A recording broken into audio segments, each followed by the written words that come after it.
Hello दोस्तों, स्वागत है आपका ट्रेडेक्स में। इस वीडियो में हम जानेंगे कि ज़रोधा पर जब हम इंट्राडे ट्रेडिंग करते हैं तो वहाँ पर हमारे लिए कितना ब्रोकरेज चार्जेस देना पड़ता है।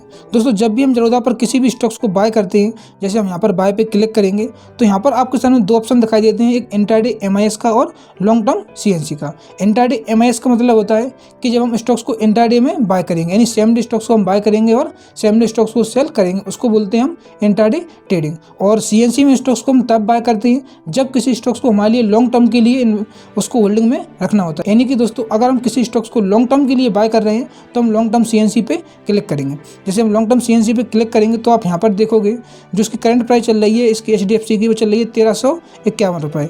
और आप यहाँ पर नीचे देखो, अप्रॉक्स मार्जिन में हमारे लिए देना पड़ रहा है 1351 रुपये। आप यहाँ से देख सकते हो 1351 रुपये हमारे लिए यहाँ पर पे करना पड़ रहा है। तो CNC में जब भी हम किसी स्टॉक्स को बाय करते हैं तो जितनी स्टॉक्स की प्राइस चल रही होती है उतना ही रुपये हमारे लिए यहाँ पर पे करना पड़ता है। लेकिन जब हम इंट्राडे पे क्लिक करेंगे, आप यहाँ पर देखोगे इसकी जो करंट प्राइस चल रही है वो चल रही है 1351 रुपये।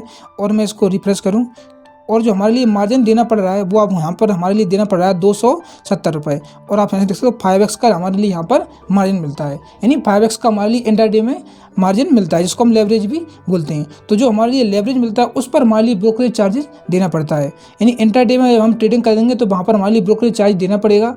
और जब हम लॉन्ग टर्म में किसी स्टॉक्स को बाय करते हैं, क्योंकि वहाँ पर हम लेवरेज नहीं लेते हैं, तो वहाँ पर हमारे लिए कोई भी ब्रोकरेज चार्जेस नहीं देना पड़ता है। तो दोस्तों, जब भी आप लॉन्ग टर्म CNC में किसी स्टॉक्स को बाय करोगे तो वहाँ पर आपके लिए कोई भी ब्रोकरेज चार्जेस नहीं देना पड़ता है। लेकिन जब आप इंट्राडे में ट्रेडिंग करोगे तो वहाँ पर हमारे लिए चार्जेस देना पड़ता है, ब्रोकरेज चार्जेस, क्योंकि वहाँ पर हमने मार्जिन लिया होता है। तो हम यही देखेंगे इंट्राडे में जब हम ट्रेडिंग करते हैं तो वहाँ पर हमारे लिए कितना ब्रोकरेज चार्जेस देना पड़ता है। तो हम गूगल पे चलेंगे, गूगल पर जाके सर्च करेंगे ज़रोधा ब्रोकरेज चार्जेस,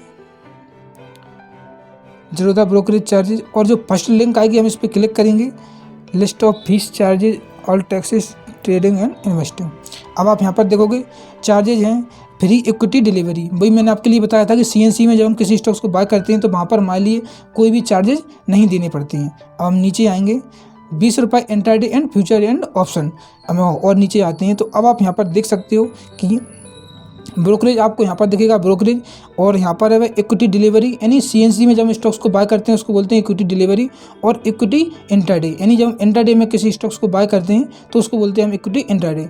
अब आप इक्विटी इंट्राडे में देख सकते हो कि जब हम इंट्राडे में किसी स्टॉक्स को बाय करते हैं तो 0.03% और 20 रुपये एग्जीक्यूट ऑर्डर विचेवर इन लोअर। यानी कि अगर आप 1 लाख रुपए से इंट्राडे में ट्रेडिंग कर रहे हो तो 1 लाख रुपए का 0.03% लगेगा या 20 रुपये लगेगा, जो भी दोनों में से कम होगा। अगर 0.03% 20 रुपये से कम है तो आपका 0.03% लगेगा, और अगर 1 लाख रुपए का 20 रुपये कम है तो आपका 20 रुपये लगेगा। तो ब्रोकरेज चार्ज आपका लगता है इंट्राडे में इतना 0.03% या 20 रुपये, और जबकि इक्विटी डिलीवरी में आपका यहाँ पर कोई भी ब्रोकरेज चार्जेज नहीं लगता है। और आप यहाँ पर देख सकते हो कि सिक्योरिटी ट्रांजैक्शन चार्ज देना पड़ता है हमारे लिए इंट्राडे में 0.025% ऑन द सेल साइड, जबकि हम इक्विटी डिलीवरी हमारे लिए बाय और सेल दोनों साइड देना पड़ता है। और ट्रांजैक्शन चार्जेस भी देना पड़ता है, NSE का और BSE का दोनों का सेम ही है, जो हमारे लिए इंट्राडे और इक्विटी में दोनों में सेम देना पड़ता है। GST चार्ज देना पड़ता है इंट्राडे ट्रेडिंग में 18% ऑन ब्रोकरेज प्लस ट्रांजैक्शन। जितना आपका यहाँ पर ब्रोकरेज है 20 रुपये, और जो आपका ट्रांजैक्शन चार्जेज है, ट्रांजैक्शन चार्ज आपके लिए यहाँ पर दिखाई देगा, उन दोनों को मिलाकर उन दोनों का 18% आपके लिए यहाँ पर GST देना पड़ेगा। सेबी चार्जेज देना पड़ता है आपके लिए 10 रुपये पर करोड़, यानी 1 करोड़ पर आपके 10 रुपये देना पड़ता है। अब जितने रुपये से आप ट्रेडिंग करोगे उतना आपका पैसा होता जाएगा, वो कम होता चला जाएगा। अब यहाँ पर स्टम्प चार्जेज, स्टम्प चार्ज आपके लिए 300 रुपये देना पड़ता है पर करोड़ ओनली बाय साइड, और जबकि यहाँ पर आपके लिए बाय साइड ही देना पड़ता है। अब दोस्तों, आप यहाँ पर देखोगे तो इतने सारे चार्ज आपके लिए इंट्राडे में देने पड़ते हैं और इक्विटी में भी देने पड़ते हैं। अब आपके लिए यहाँ पर ऑप्शन दिखाई दे रहा होगा ब्रोकरेज का, जीरो ब्रोकरेज इक्विटी डिलीवरी में, यानी कि जब हम CNC में किसी स्टॉक्स को बाय करते हैं तो वहाँ पर हमारे लिए ब्रोकरेज नहीं देना पड़ता है। लेकिन जब हम उस CNC के स्टॉक्स को सेल करते हैं तो वहाँ पर हमारे लिए एक चार्जेस देना पड़ता है, जिसको बोलते हैं हम DP चार्जेस। DP चार्जेस क्या है, कितना हमारे लिए देना पड़ता है, उसके ऊपर भी एक वीडियो बनी है, तो उसका लिंक आपको आई बटन में मिल जाएगा, तो आप उसको चेक कर सकते हो कि हमारे लिए सेल साइड में कितना DP चार्जेस देना पड़ता है। तो दोस्तों, यहाँ पर जब हम इंट्राडे में स्टॉक्स में ट्रेडिंग करते हैं तो यही सारे चार्जेज है। हमारे लिए 20 रुपये देना पड़ता है ब्रोकरेज चार्जेज, या 0.03% दोनों में से जो भी कम हो। और यहाँ पर सिक्योरिटी ट्रांजैक्शन चार्जेज है, और ये ट्रांजैक्शन चार्जेज है, जीएसटी चार्जेज है, सीबी चार्जेज है और स्टैम्प ड्यूटी चार्जेज है। तो इन सबको मिलाकर जितना चार्जेज होता है वो आपके लिए इंट्राडे में देना पड़ता है।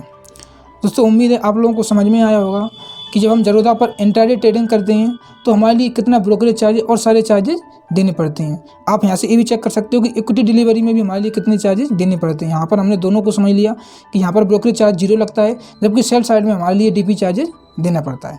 अगर आप लोगों को वीडियो पसंद आई हो तो आप वीडियो को लाइक कर सकते हो और आप हमारे चैनल को भी सब्सक्राइब कर सकते हो। धन्यवाद।